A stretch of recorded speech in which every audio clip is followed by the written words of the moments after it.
Welcome to REST, which stands for Resiliency and Empowerment Seminar today.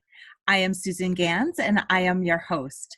I am also the founder of Gans Strategic Solutions, where we work at the intersection of business and human behavior.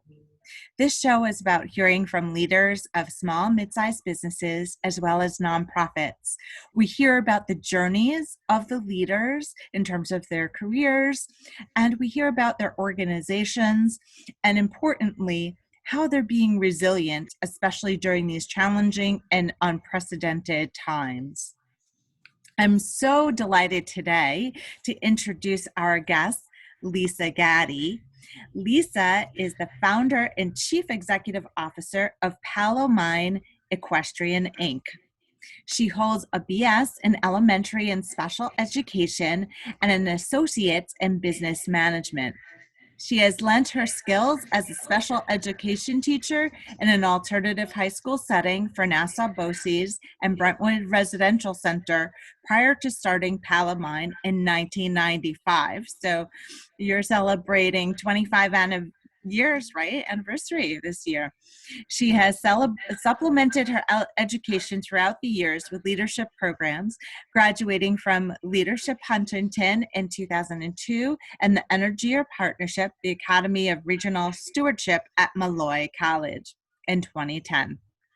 Lisa's passion for horses started as a young girl, leading to competitive barrel racing and then captain of her college equestrian team in 1996. And in 2000, Lisa was named as United States team leader for the U.S. Equestrian Paralympic team in Atlanta, Georgia, and Sydney, Australia. From 2008 to 2013, Lisa served as chairman of the board of directors of EAGLA, the global standard for equine assisted psychotherapy and personal development. In 2015, Lisa was named to the board of Long Island Autism Communities, where she now serves as secretary and lends her expertise to the non-for-profit and vocational opportunities for those on the autism spectrum as they age out of the educational system. Most recently, in 2019, she was appointed to the Town of Islip's Disability Advisory Committee to help local government on Long Island to identify the most crucial issues facing our special needs population. A steadfast presence in the media outlets, Lisa has been the recipient of numerous awards for her business and leadership skills, and most recently honored with the 2020 Women of Distinction and Distinguished Service Award from the Town of Islip. Lisa has a 12-year-old daughter who is the pride and joy of her life, and we welcome Lisa to the show. Hi, everyone. Thank you so much, Susan, for that introduction. You're welcome. So I'm so curious to hear about the early days of your career and how you took your passion for horses and navigated your way to eventually starting PalOMine. Can you tell us the history? Sure. I never thought about combining both my passions, and that would be teaching as well as horses. And really what clinched it for me was when I was at school in college. I was a freshman, and my dad happened to be in the book publishing industry, and he would send me all of these care packages in books. And all of the other girls at school, of course, were getting these really cool care packages, and mine would come week after week, and they would be of books. And naturally, they would go underneath the bed because I didn't want to really read. I wanted to go out like everybody else. Until one week, this care package came, and it happened to be the novel, Danielle Steel's novel, Palomino, hence the name years later, PalOMine. And it wasn't until I read that novel that I knew for the rest of my life where my life would lead. And it was all about, in Danielle Steel's novel, she happened to be an avid rider, but she took a tragic fall, and which left her in a wheelchair. And from that moment on, she decided that she would devote her life to children with disabilities, using her horses as her partners. And I thought immediately I could combine both my passions. I always knew I wanted to teach as a little girl, and my passion, of course, as you mentioned, was riding. I just never thought of combining the two until I read her novel. And years later, and interestingly enough, and I'm still so grateful and humbled by this, that Danielle Steel herself was actually our very first donor. And Wow. I had written to her and said, your book was my inspiration, and I'm doing everything that I wanted to do just because of your novel. And we were in a time where I needed $8,000 to get 3 of our young adults to a big competition in the United States. And she wrote the check and she said, good luck. And it was a really pivotal point to me, thinking, not being a fundraiser, of course, I'm thinking, is that all it takes? You just write a letter and you say, oh, great, we get the money. But there's so much more to it. But I always feel like that it really was a pivotal point in the business to hear from herself that her book, of course, made a tremendous impact in someone's life. That's amazing. Did you ever get to talk to her personally to hear, the backstory of how she got to write that particular story? I didn't. I wish I could have. I had written her letters, of course, thank you letters, and then follow-up letters with the young adults who were competing and how well they did. And then years later, I had read in the paper, of course, she's a phenomenal writer, and thinking about what she writes and her stories are, usually these romance novels with a little Yes. twist to it. So how that would come to be, but I know that she had either a son or a stepson that suffered from mental illness, depression, and then she started a foundation. So I'm not sure, maybe horses had a part of her life or her stepson's life, but it was, I wish I would have had that opportunity. It's just amazing how that just came full circle from your dad sending you a book to you picking up this particular book when you put the others under the bed. Yes. Something must have just attracted you to read this particular book, and then you developed your career from that. That's just tremendous and very inspiring, especially for our audience, to be able to take your skills and your passion and then really turn it into a nonprofit that impacts so many more people. So tell us a little bit more about your core leadership values and what's important to you and in running PalOMine.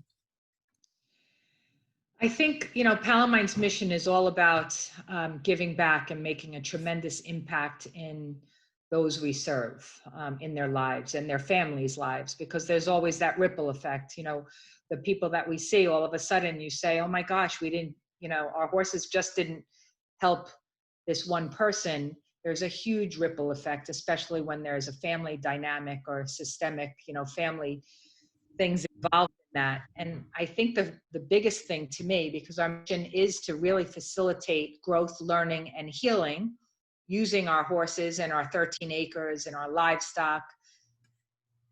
But what really resonates with me is always to lead without ego. And to me, it's all about servant leadership. And I think sometimes people mistake the word servant, and so many people, may say, oh, is it biblical? Does it have anything to do with faith? And it means so many different things to different people. But when I hear servant leadership, I think about first and foremost leading without ego. And I think it's always been very important to me to remember where you came from, especially, the early days and how you started something. And there's this quote in my office that is all about leadership, and it's really about making others better as a result of your presence, but making sure that impacts long after you're gone and lasts in the absence of you. And I think that holds very true to me. I think another big thing that PalOMine is all about, and as part of my core values, is respect, and to really listen more than you speak, because what you gain by listening is a wealth of information. And that's why horses are so therapeutic, because they don't speak. They just have the ability to be present and be in the moment and listen. And it ties right into our mission. And I think, for me, I started PalOMine when I was, 25 years old and or even younger. So 23 years old, and I was young, and it was very easy over the years to lose some integrity because I needed to make sure that this was going to go. And I think it was very important for people to know that you don't ever have to sell out. You don't have to sell out for money. You don't have to sell out for notoriety. You don't have to sell out for favors.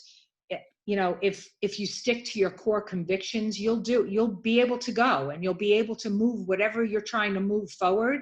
But it's very important, I think, because it goes hand in hand with transparency. So when your integrity is there, your transparency in there.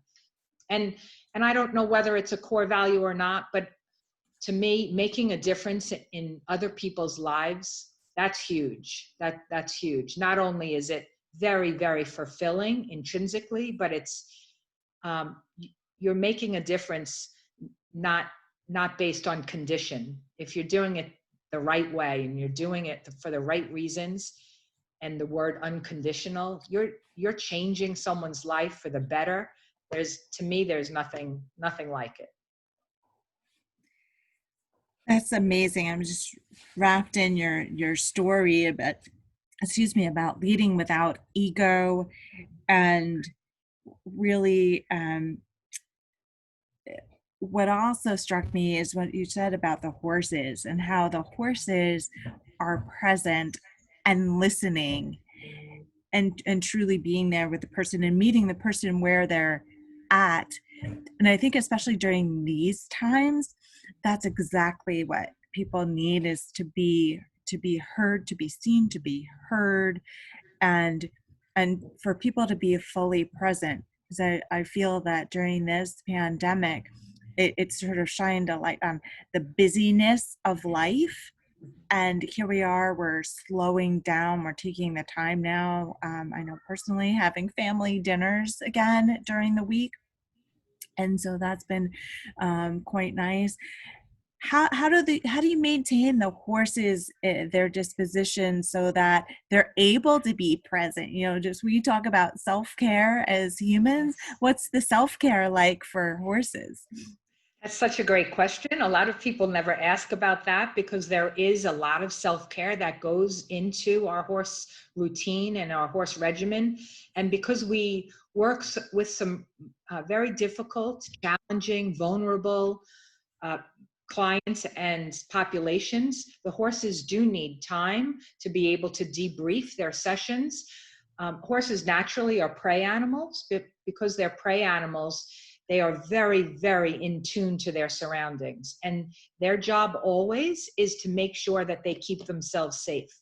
So we've chosen to domesticate them. But if you flip on National Geographic and see the horses in the wild, their number one job is to make sure that they keep themselves safe from whatever predator is out there.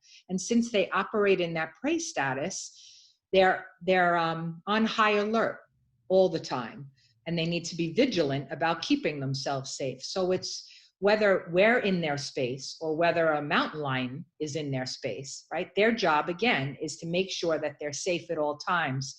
So because of those very vulnerable populations that we bring into their space, it's very important for their self-care that we use the woods a lot. So we're able to then take the horses for, we call it a debrief walk, and just walk them in the woods for about a half hour after a very trying session. And what I mean by trying, it could look like very emotional, where there's women or men draped over their backs hysterically crying. That's a lot for horses to take. But again, because they're present, they are amazing listeners because they don't judge. So as much as we say, no, we don't judge and we're not discriminating and all of those things that, of course, we pride ourselves in this field of not being, we're still humans, right? We still have eyes. Horses, there's no agenda. There's no hidden agenda. There's no ulterior motive. They're present 100% of the time. And nor do they judge you for having a bad day. So you can go in their space and whatever you see is what you get. And because they operate in that nonverbal communication system, you can read their behavior, and they're able to then in tune just naturally start to change your behavior because of the way they're being as they are interacting with you. But it's important for self-care, of course. So really, it's all about getting them out of the space that they did their work in and removing them from that space, and then bringing them for a walk around the property and just letting them be again. And their horses, they have 3 weeks off a year, our PalOMine horses, 3 separate weeks where they're just able to be horses. All of our horses live outside, and that's also part of their self-care, where they're not stalled. They live with their friends. Horses by nature are very social. There's a couple here that haven't learned to play nice in kindergarten, so we've had to separate them a little bit. If we were on 200 acres, it would be a lot better for them, and they would have to duke it out. They have a hierarchy. There is always an alpha.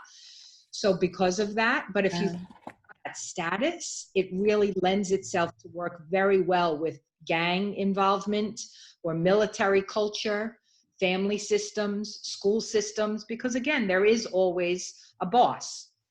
There is always an alpha, and people that come from that relate very well to when there is an alpha and everybody else kind of falls in line and has their titles and their places. Horses are the same way. It's amazing. It seems like we can learn a lot from the horses, particularly around the no judgment spaces and the empathy. Yes. Absolutely. Very, very, very relevant during this time. Talk to me about resiliency and what's going on with PalOMine relative to these times, and also how you're handling it as a leader. I think first and foremost, when I think of resiliency, I always immediately what comes to mind is bouncing back, right? Very two simple words, but it's always to bounce back. And it doesn't have to be in a dire situation. It just means you just need to get back on your feet, and how you're going to do that. So one of my big things is I don't function well in chaos. I think that's very important, to be in a very calm environment. And again, the horses help with this tremendously, because their chaotic moments look very different than human chaotic moments. And they also let things go. They don't hold on to things. And that teaches us very quick lessons, especially in the moment. And here it's proven useful as a tool for me as a leader to make sure that I'm leading in a very calm way. And when I lead in a very calm way, then everybody kind of says, well, you know what, there can't be that much to be concerned about as long as we have a plan, and a plan that's flexible, because that's another big thing, especially when horses are involved and special needs populations. You have a plan, but you need to be flexible with that plan. There always needs to be not only a plan A, but a plan B and a plan C. And it's okay if plan A doesn't work. So with that whole resiliency, I think staying calm and making sure I lead in a leadership position to remain calm, but having a plan and communicating that plan effectively with no judgment, because especially now, I think the biggest thing I've learned is, we call it here holding space. And that goes to listening again, to really making sure everybody is coming here from a different perspective, from a personal and or professional. And it's very, very important that I hold that space and respect that space. There are some staff that are not feeling comfortable right now to come back, and that's okay. There are volunteers. We operate with 80 volunteers a week, intergenerational. So it's 16-year-olds all the way up to 80 years old. And as everybody knows, you know, this has affected the elderly tremendously. So to be able to say, it's okay, your position will always remain your position. You will always be able to give back as you continued to give back as you used to do it. It's just, and it's okay whenever you're ready.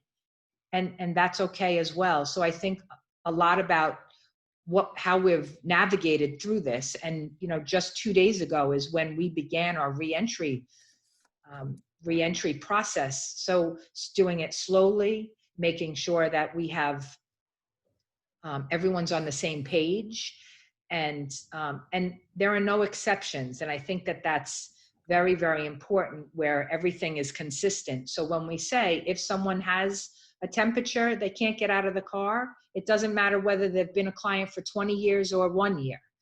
And a volunteer who's maybe given, thousands and thousands of hours, if she doesn't sign the health screening questionnaire, then it's not the time for her to come back. So again, my point is, consistency is really important, because again, if we're consistent and everybody's on that same page, then it's less likely to become chaotic. And chaos here breeds unsafe situations as well. As far as programs, we were able to run as an essential business, meaning taking care of the livestock, but we also began to serve our first responders and our nurses and our doctors, and hold space again for them as they came to use horses as part of a wellness experience. And that was a beautiful, beautiful program that we will continue to run, because as everybody knows, I almost feel like it's sadly like a little bit like 9/11, where there will be severe effects for our first responders and impacts that are long-term. So here, using a wellness approach, and you mentioned it before, the EGALA, EAGALA, that's that model that we use, that there's always a licensed social worker or a psychologist, mental health professional, and always a certified equine specialist. And we're really allowing the clients to determine what it is they need in that space, in that time, what we call solution focused. And we're meeting the clients where they're at. And it's so needed. It's, as a leader, what you're saying is, look, there have been changes. We're going to implement procedures and ways of operating in the name of safety and keeping our clients in mind, our staff in mind, the horses in mind, and applying it consistently so that you can control that quality, which is so important, and goes to your, this is the order, no chaos. Right. So how do you empower your staff? How do you empower yourself?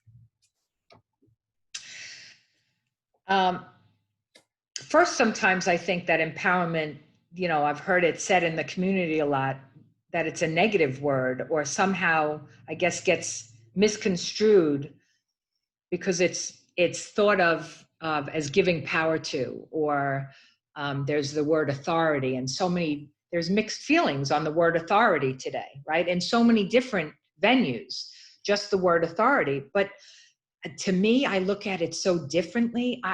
I love the word empowered. I think it's a phenomenal word, because it allows our individuals to live in a self-determined way. And in that self-determined way, about how they want to live, or if we're talking about me, it's how I want to live. And it goes right back to core values, right? I choose to live my life using my core values, my personal life and my professional life.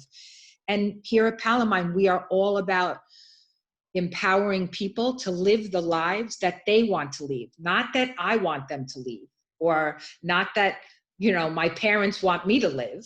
It's all about how we want to live. And it looks different for everybody.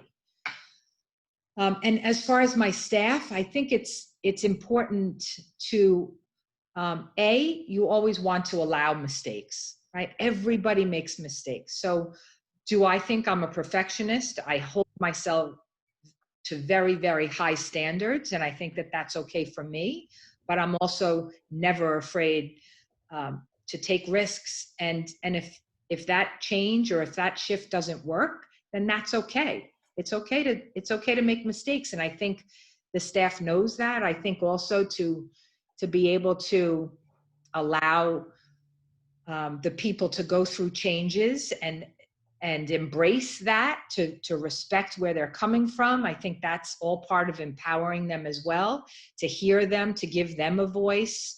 And it's not just part of the staff. I think it's the volunteers. I love the fact that, I love the saying that if there's a problem, just don't tell me that problem. Bring me that solution and we'll solve it together. But just to be able to have that voice, to be able to say to the boss or to me, I really don't like that. Or can we try it this way? And I have an idea. I embrace that. And I like that. Is the answer always yes? No, there's not always a yes, right? But it's okay to say no. But if there's that two-way communication, I think it's, that kind of solidifies the deal where it's okay to speak your mind and be heard. And then it goes back to respect. But when you have all of that as a package, then that's where the full process of empowerment really starts to take shape. Absolutely. And what resonated with me is your words around self-determined, and each of us has the opportunity to design the life that we want to live. And what also resonated with me is what you had to say about it's okay to make mistakes, it's okay to fail. There's a lot of conversation now about vulnerability, and Brene Brown's writings about vulnerability. And I just so appreciate, as CEO, you said, it's okay to make mistakes. And it's about learning from those mistakes and your failures to readjust.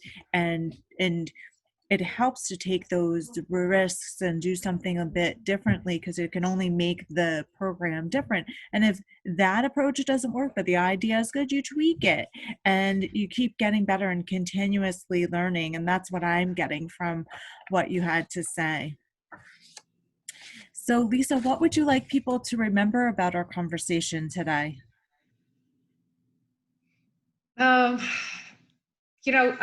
I think a lot of people think about not-for-profits, and there's that line of segregation, almost like that.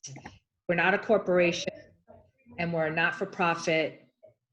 So maybe there's that business line where, oh, well, it's not a corporation, or it's not a for-profit business. So it's just helping people, right? But it is a business, and it truly is a business and run as a business. But even though there's always a concept, and there will always remain a concept, that it's very important, I think, for people to hear that it's just that we always put people first. There's always people being put first. And this will never change. And listening to other not-for-profits speak too. And I think that when you have an opportunity to make a difference in someone else's life, do it. Just do it. Volunteer, whether it's a job, whether it's a volunteer position. If you're really fortunate enough to be in a place where you can make a difference and help transform. And, I love Malcolm Gladwell's book, The Tipping Point, and he talks about, making change in a critical mass. But that's what nonprofit industry does. That's what we do. And if you can be a part of that in any way, to me, there's no better feeling of that, because it touches your soul deeply. Usually when you go to volunteer at a place, it's how you can give back, whether it's money, whether it's time, whether it's talent. 9 times out of 10, and probably statistically more than that, you get back so much more than you give. It's a win-win for everybody. And I think, as a takeaway, if you can get involved in transforming people's lives for the better, try to do that. Those are such great words, Lisa, about change and critical mass, and bringing up that point from Malcolm Gladwell's book. And also about reminding people that when you give, you get back so much more in unexpected ways. And just to know that you can make a difference in somebody's life and leave that as your mark in the world, that's empowering in and of itself. So Lisa, how can people find you? Because we definitely want them to find you in Palomine. So the first way you can find us is definitely by our website. It's www.palomine-o-mine.org. And you'll learn a lot on our website. It's chock full of all of our programs and who we serve and how we do it. So that would be a great way. And then we do have a Facebook page as well, PalOMine, the PalOMine Facebook, and you can find us as well. We are located in Islandia on Long Island, so you can certainly come visit. We love to give tours, even during this time, as long as we're masked up and we are sanitized, we're good. There's nothing like coming to our 13 acres, because as soon as you drive through the farm gates, it's truly miraculous what happens here on a daily basis. We see 400 clients a week, and the miracles that happen here, they're nothing short of remarkable. So I encourage people to come visit in the flesh, but the website's a great way to find us. Terrific. So I'm going to repeat that. It's www.pal-o-mine.org. You can also find Lisa's organization on Facebook. They're located in Islandia, New York on Long Island. And I want to thank you, Lisa, for sharing your journey and more about PalOMine. I've learned more about horses than I've ever known, which is very cool. And to our audience, I hope that you're also inspired about volunteerism and making an impact and a difference in other people's lives. You'll find it very enriching. To our audience as well, thank you for listening, and we look forward to the next conversation.